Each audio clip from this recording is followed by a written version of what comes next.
சொன்னது போல எங்கள் தலைமைக்கு கட்டுப்பட்டு சொன்னாங்க. அழைப்பு அப்படிதான் இருக்கு. அழைப்பு எப்படி இருக்கோ அது போல தான் நம்ம வந்து கூட்டத்தை நடத்த நல்லா இருக்கும். முதல்ல வந்து தலைமுறை வரவேற்புரை, பிறகு வந்து விருது வழங்குவது இருக்கு. அதன்படி தான் என்னுடைய கட்டளை கிடையாது.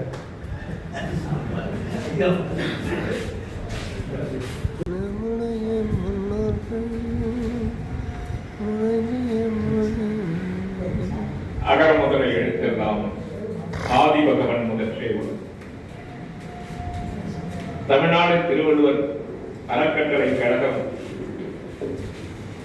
வெற்றிகரமாக 40 ஆண்டுகளுக்கு மேலாக அதனுடைய நிறுவனர் திருக்குறள் தொண்டாளர் ஐயா வைமா குமார் அவர்கள் தன்னுடைய சீரிய முயற்சியினால் தன்னுடைய நண்பர்களை எல்லாம் ஒன்றிணைத்துக் கொண்டு ஆற்றல்மிகு தலைவரை தலைமை ஏற்று இந்த அறக்கட்டளையை சீரும் சிறப்புமாக நடத்தி வரக்கூடிய பாங்கு என்னை மிகவும் வெகுவாக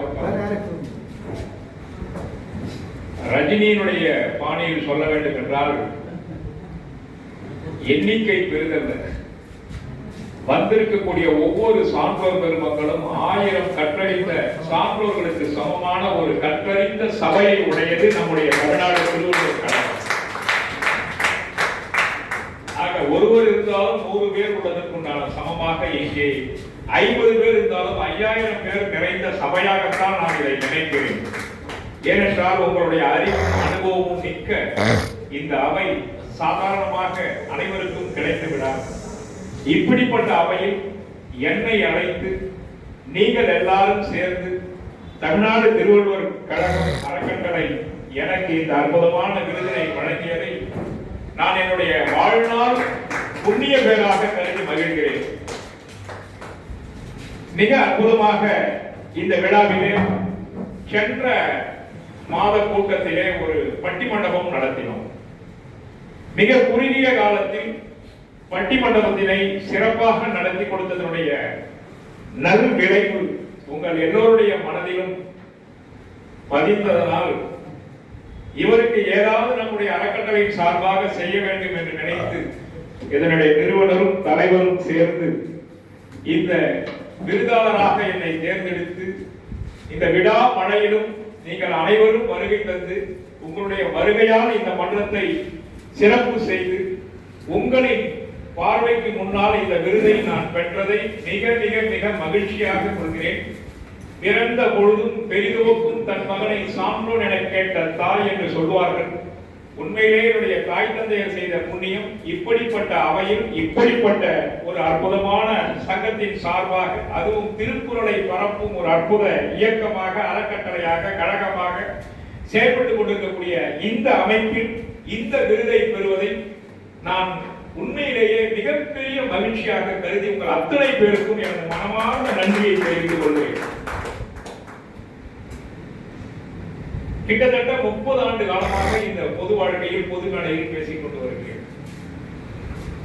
சீவக சிந்தாமணியை எம்ஃபில் பிஹெச்டியினுடைய ஆய்வு தலைப்பாக எடுத்துக்கொண்டு மதுரை காமராசர் பல்கலைக்கழகத்திலும் சென்னை பல்கலைக்கழகத்திலும் திருவள்ளுவர் பல்கலைக்கழகத்திலுமாக BLitt, BA, MA, MPhil, BEd, PhD என்று அத்தனை படிப்புகளையும் முடித்து 3 இடங்களிலே சீவக சிந்தாமணியை தொடர் சொற்பொழிவாக நிறைவு செய்து மிகச்சிறந்த பட்டிமன்ற பேச்சாளர்களாக இருக்கக்கூடிய திருவாளர் சுபி சிவம், இலங்கை ஜெயராஜ், அப்துல் காதர் போன்ற பெரிய மனிதர்களோடு பல்வேறு பட்டிமண்டபங்களிலே மெகா டிவி, ஒதிகை டிவி போன்ற பல்வேறு தொலைக்காட்சி நிகழ்ச்சிகளிலும் தொடர்ந்து சென்னை, புதுவை வானொலி நிலையங்களில் சான்றோர் சிந்தனை, எனைத்தானும் நல்லவை கேட்க மற்றும் அறிஞர் பெருமக்களுடைய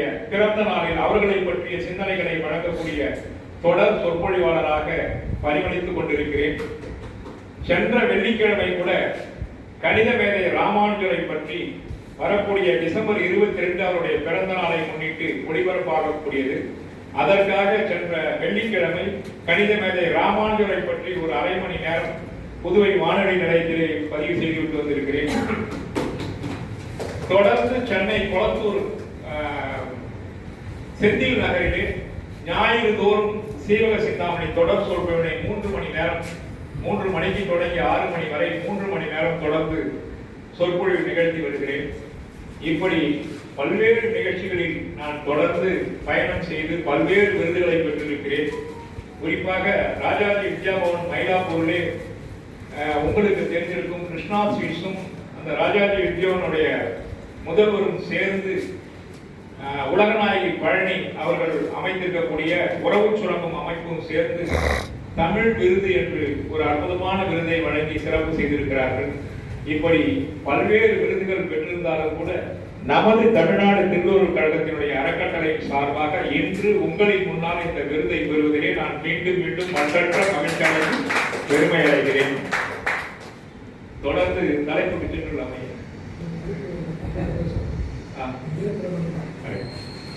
மிக அற்புதமாக திருக்குறளை பற்றி ஐயா அவர்கள் மிக அழகாக சொன்னார். நான் திருக்குறளை பற்றி ஒரு சில செய்திகளை சொல்லிவிட்டு நான் இடம் சார்பாக நினைத்தேன்.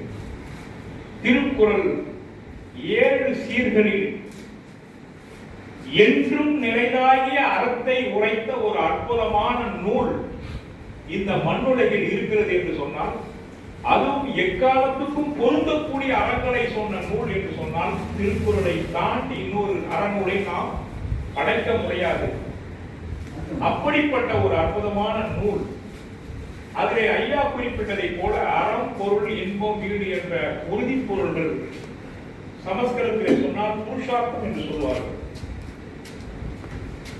நடுவனது எய்த இருதலையும் எய்தும் என்று 3 பால்களை 3 அறங்களை பற்றி சொல்வார்கள். பொருள் வந்துவிட்டால் அறமும் இன்பமும் தானாக வந்துவிடும் என்று நடுவனது எய்த இருதலையும் எய்தும் என்று சொல்வார்கள். திருக்குறளிலே முப்பால் தான், அதிலே மாற்று கருத்து இல்லை. அந்த முப்பாலில் 4 உறுதி பொருள்கள் இருக்கிறதா அல்லது 3 உறுதி பொருள் தான் இருக்கிறதா என்று ஒரு மிகப்பெரிய சர்ச்சை போய்க் கொண்டிருக்கிறது. இன்றைய அற்புதமான தலைப்பு பசும்பொன் முத்துராமலிங்க தேவருடைய சிறப்புகளை பற்றி பேச வேண்டிய ஒரு தலைப்பு இருக்கு. பசும்பொன் முத்துராமலிங்க தேவரிடம் ஒருவர் கேட்டார், ஆசை எத்தனை வகை? ஆசை எத்தனை வகை? ஆசைதான் துன்பத்திற்கு காரணம் என்று சொன்னவர் புத்தர் இல்லைங்களா? ஆசை 3 விதமாக சொல்வார்கள். மண்ணாசை, பொன்னாசை, பெண்ணாசை. 3 ஆசை. ஆனால் தேவர் பசும்பொன் முத்துராமலிங்க தேவர் அரசியலில் குருவாக திகழ்ந்தவர், ஆன்மீகத்தில் ஞானியாக திகழ்ந்தவர். அரசியலிலும் வல்லமை பெற்று விளங்கினார், ஆன்மீகத்திலும் வல்லமை பெற்று விளங்கினார்.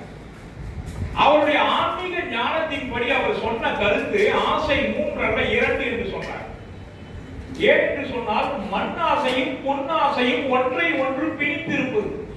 மண்ணாசைக்கு காரணம் பொன்னாசை, பொன்னாசைக்கு காரணம் மண்ணாசையாக இருப்பதனால் அந்த 2 ஆசைகளையும் ஒன்றாக சேர்த்து காஞ்சலம் என்று குறிப்பிட்டார்.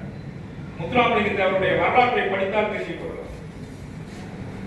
காஞ்சனம் என்று குறிப்பிட்டார். காஞ்சனம் என்று சொன்னால் இந்த 2 ஆசைகளையும் ஒத்து இணைத்து சொன்ன சொல்.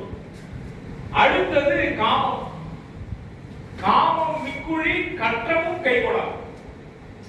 காமம் இருந்துச்சுன்னா எவ்வளவு ஒருத்தர் படிச்சிருந்தாலும் அந்த படிப்பு அவருக்கு உதவி பண்ணாது. காமம் தான் என்ன நிற்கும். அதுக்கு நல்ல உதாரணத்துடன்